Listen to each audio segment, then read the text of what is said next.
Doit-on rendre le mal par le mal pour le mal qu'on a reçu? Telle est la question à laquelle nous voulons répondre.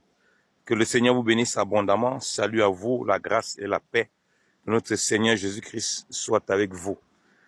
Voilà, nous avons parlé de faire du bien. On parlait de faire du bien sans rien attendre en retour. Et nous sommes bien évidemment confrontés à la question du mal, parce qu'on est environné de mal. Il y a le mal beaucoup autour de nous et on va pas se cacher, on va se dire les choses clairement. Il nous arrive de rendre le mal pour le mal. Il nous arrive de manifester le mal. Regardez vraiment comment le mal peut nous faire beaucoup de tort. Nous-mêmes, quand on reçoit du mal et nous-mêmes quand nous faisons du mal. Dieu ne veut pas, bien aimé dans le Seigneur, que nous soyons portés par le mal. C'est pour ça que il veut que nous soyons des bienfaiteurs, que nous ayons la nature des biens. Au fait, qu'est-ce que le diable attend? Le diable attend effectivement qu'on laisse développer ce côté animal, ce côté mauvais de nous.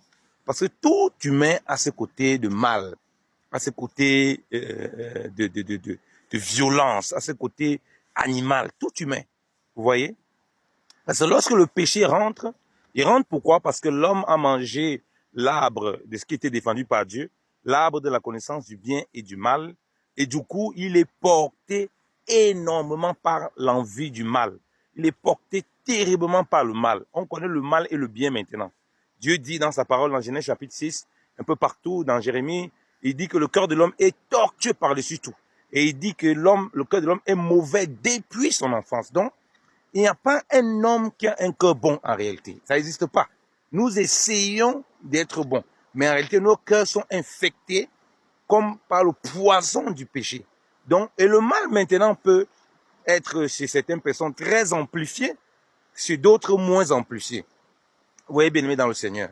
Pourquoi? Parce que on peut se retrouver, bien aimé dans le Seigneur, dans des situations et dans des conditions où le mal nous consume terriblement, mais d'autres, ça n'a pas cet effet. Pourquoi? Parce qu'ils parviennent à surmonter le mal. Vous allez voir même des bandits, ben, c'est pas parce qu'ils sont bandits qu'ils n'aiment pas leur famille, qu'ils n'aiment pas leurs enfants, mais ils sont aussi habités du mal comme tout le monde, mais ce sont des grands meurtriers, mais ils ont quand même d'amour envers d'autres personnes.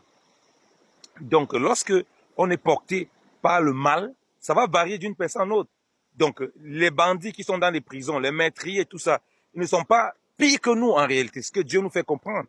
C'est pourquoi il est dit, le salaire du péché, c'est la mort, mais le don gratuit de Dieu, c'est la vie éternelle par Jésus-Christ. C'est pourquoi aucun homme ne peut se sauver par ses œuvres, parce que l'homme est foncièrement habité par le mal, vous voyez, par la méchanceté.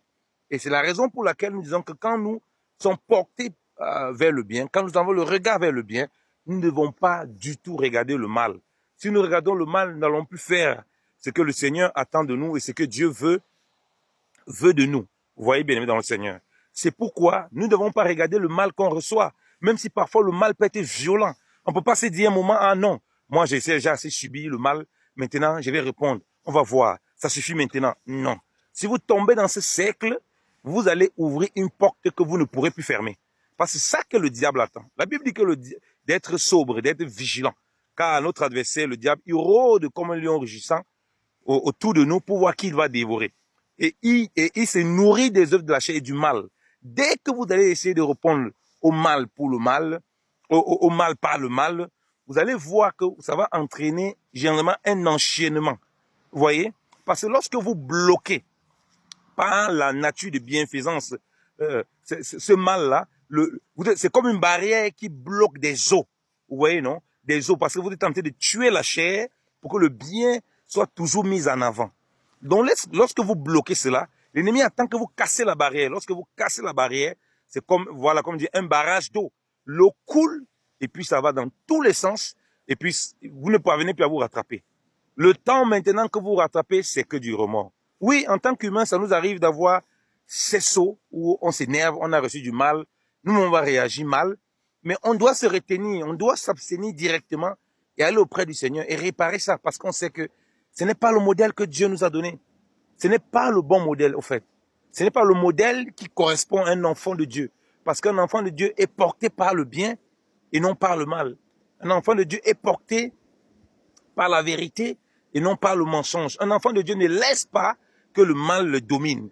C'est pourquoi l'Écriture dit ceci dans Romains chapitre 12, verset 7, de ne rendre à personne le mal pour le mal, ou bien le mal par le mal.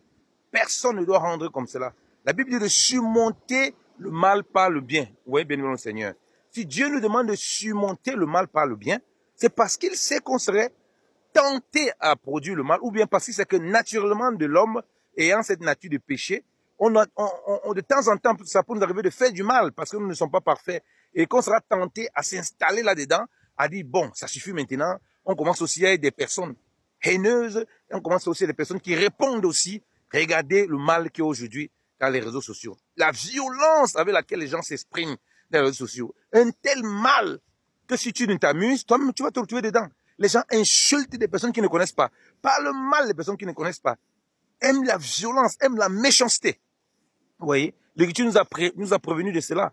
2 Timothée chapitre 3, la Bible dit qu'il y aura des temps difficiles. Les gens seront ennemis des gens de bien. Ennemis des gens de bien. Des bienfaiteurs, les gens seront ennemis de cela. Voilà pourquoi vous voyez une telle violence avec la technologie. La technologie n'est pas mauvaise. On peut l'utiliser pour faire de belles choses. Vous voyez comment ça, c'est devenu maintenant un vecteur pour répandre, d'expansion du mal à une vitesse incroyable. Bien aimé, ça ne doit pas être notre cas. Regardez les personnes qui se sont suicidées juste parce que les gens sont venus les attaquer dans les vidéos qu'ils font sur les réseaux, dans les choses. Ils n'ont pas supporté les messages qu'ils ont reçus. Ils n'ont pas supporté les paroles qu'ils ont reçues. Ça les a ébranlés. Et puis, ils ne sont plus de nos jours. Là, ils ont ôté la vie. Le mal. Le mal, lorsque tu commences le mal, tu ne sais pas où ça va s'arrêter. C'est comme la guerre. La Bible dit qu'il y a un temps pour toutes choses. Il y a un temps pour la guerre, il y a un temps pour la paix. Mais sauf que quand tu commences la guerre, quand on commence la guerre, on ne sait pas quand ça va finir. On sait quand ça commence, mais on ne sait jamais quand ça va finir. Parce que comme je dis, c'est un enchaînement. Dès que l'ennemi t'a provoqué, tu as cédé au mal. C'est aussi comme ça que le mal s'enchaîne. Parce qu'il y a des gens à côté de toi qui attendent simplement que tu leur fasses du mal, qui attendent que tu leur répondes aussi en mal. Et comme ça, ils vont continuer une guerre de violence, de mal, et t'entraîner dans des choses que tu ne veux pas toi-même partir. Voilà pourquoi nous ne devons pas céder au mal. C'est pourquoi Romains chapitre 12 nous dit quoi? D'avoir le mal en horreur. Ayez le mal en horreur, bien-aimé dans le Seigneur. Si on n'a pas le mal en horreur, on ne peut pas surmonter le mal. On ne pourra pas surmonter le mal. On va justifier le mal par nos attitudes.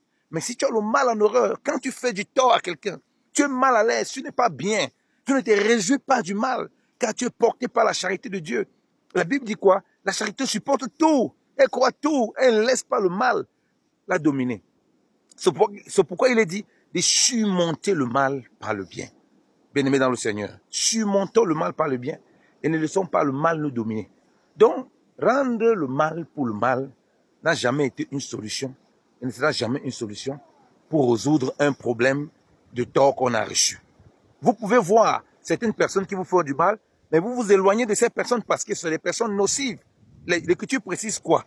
L'Écriture précise dans Proverbe 22, verset 3, que l'homme avisé, l'homme averti, voit le mal de loin et il se cache. Mais les simples ignorent, dont les simples passent et ils en paient l'amende. Ça veut dire que lorsqu'on sait qu'on a une société de mal, si on voit le mal de loin venir, si on voit qu'il y a une nature, une mentalité qui va nous pousser à aller produire du mal, on se tient caché. C'est là où on peut s'éloigner de certaines personnes qui vont nous pousser à produire des actions mauvaises, à être dans le mal, à répondre dans le mal pour le mal. Voilà une des armes quand on marche par l'esprit pour se mettre à l'abri du mal, pour éviter qu'on nous détruise avec le mal et pour éviter nous-mêmes de rendre le mal pour le mal. C'est pourquoi le psaume 1 dit « Heureux l'homme qui ne marche pas selon le conseil des méchants, qui ne s'assied pas sur le banc des moqueurs, qui ne vit pas en compagnie des pécheurs, c'est-à-dire des gens qui t'amènent à faire le mal et à rendre le mal pour le mal. Dieu ne veut pas que ce soit tes fréquentations. Si tu sens que ça va te pousser à le faire, tu mets des limites et des barrières. C'est ainsi que tu ne vas pas tomber dans le piège de faire le mal pour le mal en disant « Ah oui, mais on m'a fait le mal ». Que le Seigneur te garde, que le Seigneur te protège, que le Seigneur nous garde et que nous poussons toujours le cœur d'amour par-dessus toute chose au lieu de rendre le mal, que nous rendons le bien en toutes choses. La grâce et la paix de Christ soient avec vous. Au nom de Jésus-Christ de Nazareth. Amen. Je vous aime de l'amour du Seigneur.